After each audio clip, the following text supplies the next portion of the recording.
네, 안녕하세요. 콩웬입니다. 지금 시간이 많이 늦었네요.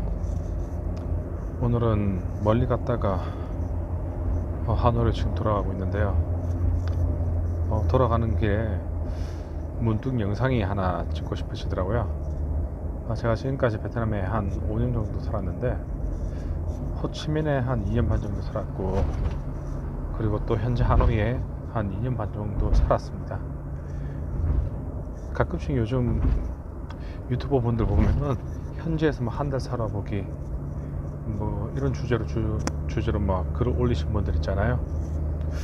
해갖고 그런데 그분들은 뭐 보통 베트남에서 찍으신 분들은 호치민을 위주로 찍으시는 것 같던데, 해갖고 제가 호치민에서 2년 반을 살았고 또 하노이에서 2년 반을 또 살았고 앞으로 또 계속 살 거니까 제 기준에서 봤을 때 하노이하고 호치민을 비교해 봤을 때 어떤 차이점이 있는지 한번 알려드릴까 합니다.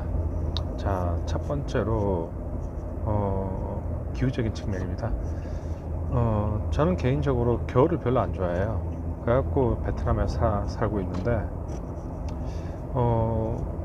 제 개인적인 생각으로는 그 기후적인 측면에서 호치민이 살기 좋은 것 같아요. 되게 호치민은 보통 건기와 우기로 나뉘거든요. 보통 우리나라 사람들도 베트남 생각하면은 뭐 건기, 우기, 더운 나라 생각하거든요. 그게 딱 들어맞는 곳이 바로 호치민이에요. 뭐 연중 평균 온도가 28도라서 더위를 싫어하시는 분들이 아니라면은 1년 365일 활동하기 좋은 날씨라고 생각합니다. 더군다나 요즘에는 기상이상 현상 때문에 건기에도 뭐 짧게나마 1시간씩 보슬비가 내려서 그렇게 더운 것 같지가 않았던 것 같아요. 제가 있을 때는. 이거는 반대로 하노이 같은 경우는 좀 어설프지만은 사계절이 있어요. 우리나라처럼 봄, 가을, 봄, 여름, 가을, 겨울이 있고요. 우리나라가 추면은 여기도 춥고 우리나라가 더우면 여기도 더 덥습니다. 그런데 뭐 이렇게 뭐 사계절이 있는 거는 좋은데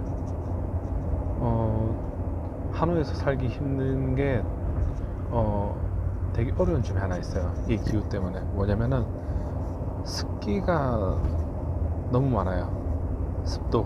습도가 매우 높다고 해야 되겠죠. 이 하노이라는 그 지명을 풀어보면은 이게 한자어인데 물하자에 물하자를 쓰고 있어요. 그 다음에 노자가 이게 뭐 땅 밭전자 그런 비슷한 의미로 해서 하고, 즉 물이 많은 곳이라고 하더라고요. 제가 듣기로. 실제로 하노이 오면은 심심찮게 호수나 웅덩이를 발견할 수도 있고요. 그래서 그런지 흐린 날씨가 되게 많습니다. 하노이가. 특히 가을 겨울 되면은 한치 앞이 보이지 않고요. 심할 때는 몇 주 동안 햇빛도 보이지 않고요. 빨래도 안 마르고요. 대기 순환도 잘 안 돼가지고 대기 중에 대기 오염 냄새가 좀 많이 나요. 그리고 저 같은 경우는 피부가 좀 약해가지고서 하노이 살면 항상 피부 질환을 좀 가지고 달고 살기 때문에 약도 좀 많이 바르고요.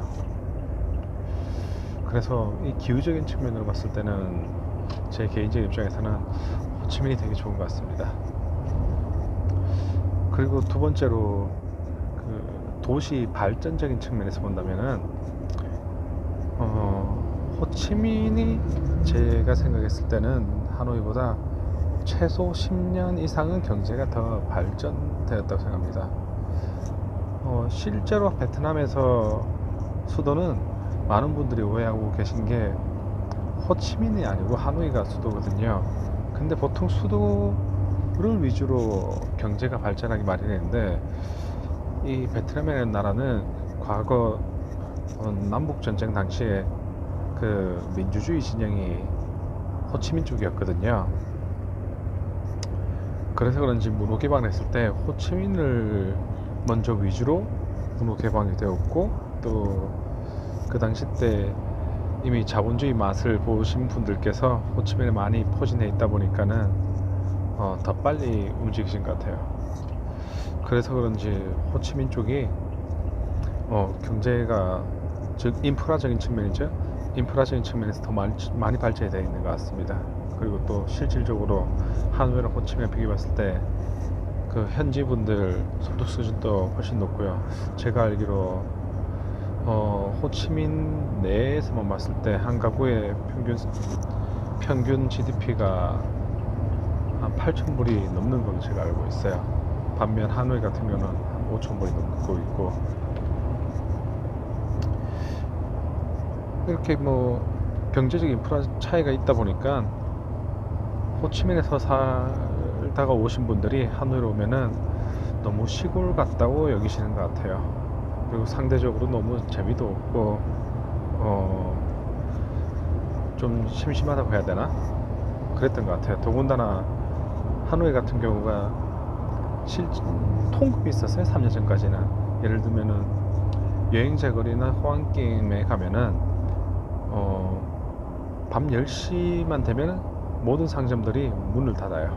여행자 거리임에도 불구하고. 그리고 한 10시 반 정도 되면 청소 미화분들께서 청소하고 계셨고요. 근데 3년 전부터 이제 통금이 풀리면서 이제 여행자 거리 닫게 뭐 12시가 되어도 뭐 불빛이 켜져 있고 계속 뭐 영업하고 있는 가게들이 있긴 하지만, 아직까지 호치민만큼 그 밤문화가 자리 잡고 있는 것 같지는 않습니다.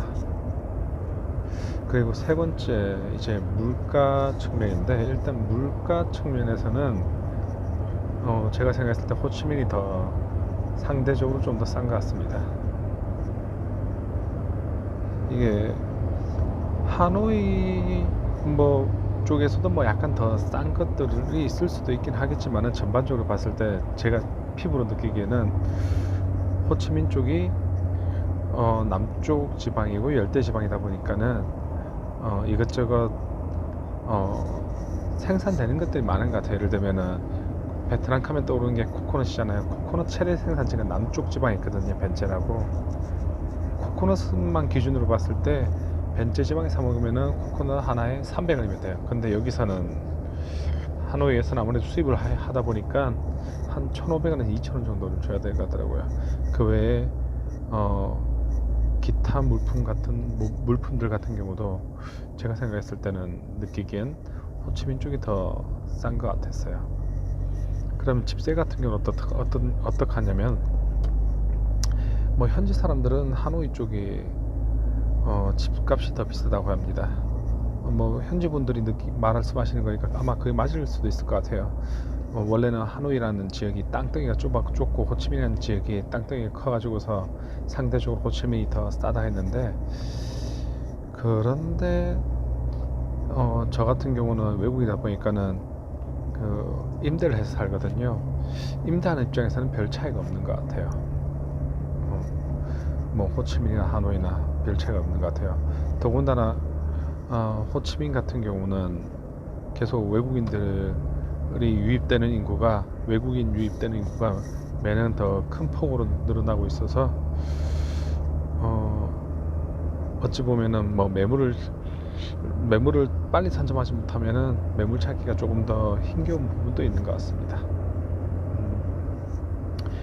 그리고 네 번째, 그 현지 분들 성향을 본다면은 이 베트남이란 나라가 폭은 넓지 않지만은 남북으로 되게 긴 나라입니다. 이게 제가 알기로는 뭐 호치민부터 하노이까지 길이가 1,500km가 넘거든요. 비행기를 타면 2시간 정도 걸리고.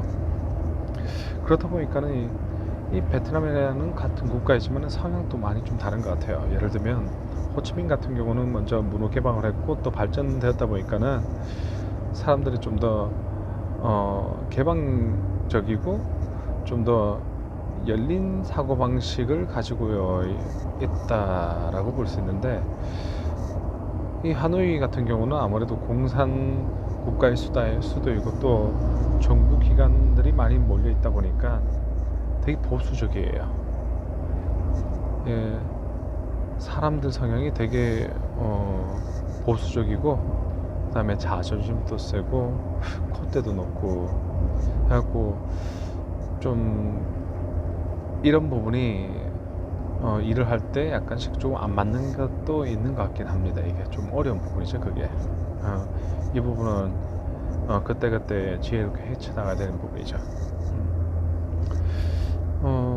이렇게 뭐 전반적으로 뭐 기후나 물가, 사람 성향, 집세, 기타 등등을 종합 분석해 봤을 때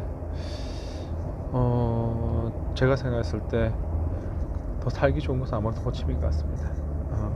하노이에서 살면서 좋은 호치민보다 나은 점은 제 개인적으로는 택시비가 좀 더 싸다 인 것 같아요. 예를 들면 호치민 같은 경우는 택시가 큰 택시 비값밖에 없거든요. 큰 택시밖에 없는 게 아니라 큰 택시가 너무 많아요.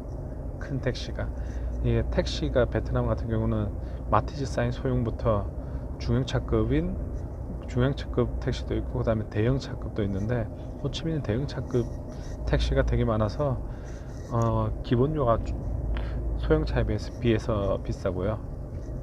그 다음에 반대로 하노이 같은 경우는 이 소형차 택시가 많아서 상대적으로 택시비가 좀 더 세이브 되는 면이 있습니다.